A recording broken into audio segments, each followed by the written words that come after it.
6 things God hates. Proverbs chapter 6 verses 16 through 19. These 6 things the Lord hates. Yes, 7 are an abomination to him.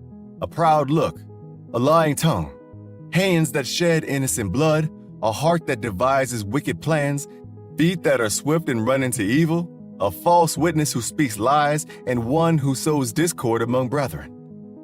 When God said he hates something, he means business. And therefore, we should be rather careful not to like or get involved in those things that God hates for us to be safe. We are going to have a deep study of the things written in the book of Proverbs that God hates. 1. A proud look. Pride can be described as an unreasonable overestimation of one's own superiority in talents, beauty, wealth, rank, etc., which manifests itself in lofty airs, distance, reserve, and often contempt of others. Any proud person has no regard for God because he thinks he can make it on his own. God always wants man to realize that he needs to totally depends on God. Pride is being wise in your own eyes. It is removing God from the picture in everything that you have and that you are. The people in the Bible who wanted to build the Tower of Babel were so determined and had a vision that by their unity, they would be able to build a city and a tower whose top is in the heaven. They didn't include God in the picture. Look at how they said it. Genesis chapter 11 verse 4. And they said, "Come, let us build ourselves a city and a tower whose top is in the heavens. Let us make a name for ourselves, lest we be scattered abroad over the face of the whole earth." These words made it clear that they had no regard for God. The same thing happened to Satan and led to his downfall when he was still an angel. Look at the words he used. Isaiah chapter 14, verse 12 through 14. "How are you fallen from heaven, O Lucifer, son of the morning? How are you cut to the ground, you who weaken the nations? For you have said in your heart, I will ascend into heaven. I will exalt my throne above the stars of God. I will also sit on the mount of the congregation. On the farthest sides of the north, I will ascend above the heights of the clouds. I will be like the Most High." Look at the way prophet Ezekiel describes the character of Satan. Ezekiel chapter 28 verse 17. "Your heart was lifted up because of your beauty. You corrupted your wisdom for the sake of your splendor. I cast you to the ground. I laid you before kings that they might gaze at you." Satan lifted himself up because of his beauty, and therefore he was full of pride, not knowing that a pride look was the beginning of his downfall. Solomon writes in the book of Proverbs, Proverbs chapter 16 verse 18, "Pride goes before destruction, and a haughty spirit before a fall." 2. A lying tongue.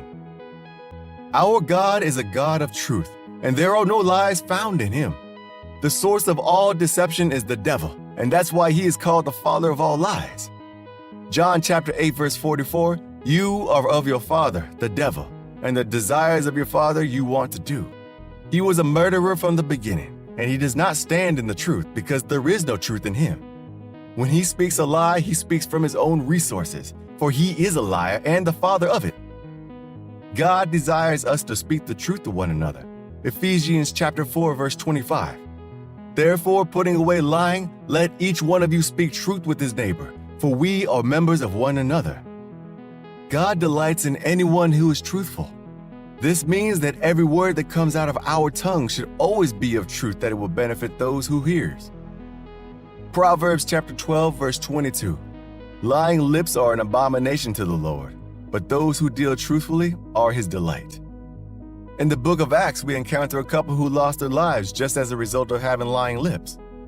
Ananias and Sapphira, after selling their possessions, decided to keep back part of the proceeds and lied to the apostles and the Holy Spirit. Peter had to show them the source and the father of all lies. Just look at the following verse. Acts chapter 5 verse 3. "But Peter said, Ananias, why has Satan filled your heart to lie to the Holy Spirit and keep back part of the price of the land for yourself?"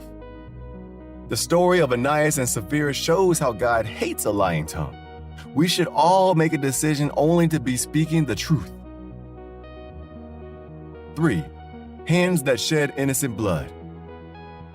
What God is simply talking about is he hates hands that shed innocent blood, as this is the exact character of the devil from the beginning. John chapter 8 verse 44.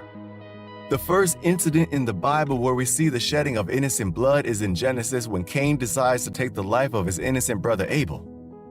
Even before Cain commits this act, God has a communication with him so that he can change his mind and do good instead. But Cain refuses to hear from God. Genesis chapter 4 verses 6 through 7. So the Lord said to Cain, "Why are you angry? And why has your countenance fallen? If you do well, will you not be accepted? And if you do not do well, sin lies at the door, and its desire is for you, but you should rule over it." 4. A heart that devises wicked plans. God knows us from the depths of our hearts. Every thoughts are clearly seen by God. Prophet Jeremiah wrote like this. Jeremiah chapter 17 verse 9. The heart is deceitful above all things and desperately wicked. Who can know it? If God could open the hearts of men and allow us to see inside of them, we might be shocked to see what wicked plans are going around their hearts. Let it be known that nothing is hidden in the eyes of God. Psalms chapter 44 verse 21. Would God not search this out? For he knows the secrets of the heart. We must pray to God for a new clean heart. Ezekiel chapter 36 verse 26. I will give you a new heart and put a new spirit within you. I will take the heart of stone out of your flesh and give you a heart of flesh. 5. Feet that are swift in running to evil. To be wise is to run from evil at all costs. It becomes foolishness when one is seen running swiftly to go and commit evil. This is what Solomon in his wisdom wrote like this. Proverbs chapter 14 verse 12. A wise man fears and departs from evil, but a fool rages and is self-confident. Our feet should run towards the Lord, towards righteousness. Psalm 119 verse 105, your word is a lamp to my feet and a light to my path. 1 Samuel chapter 2 verse 9, he will guard the feet of his saints, but the wicked shall be silent in darkness, for by strength no man shall prevail. A false witness who speaks lies. Being a witness, it is expected one to always speak the truth. We should always strive to be true witness in every place that we are called upon to witness. And by doing that, God will be pleased with us. Exodus chapter 23 verse 1. You shall not circulate a false report. Do not put your hand with the wicked to be an unrighteous witness. Solomon writes like this in his wisdom. Proverbs chapter 19 verse 9. A false witness will not go unpunished, and he who speaks lies shall perish. For us to live happy lives, we should hate also doing or being involved in the 6 things that God hates.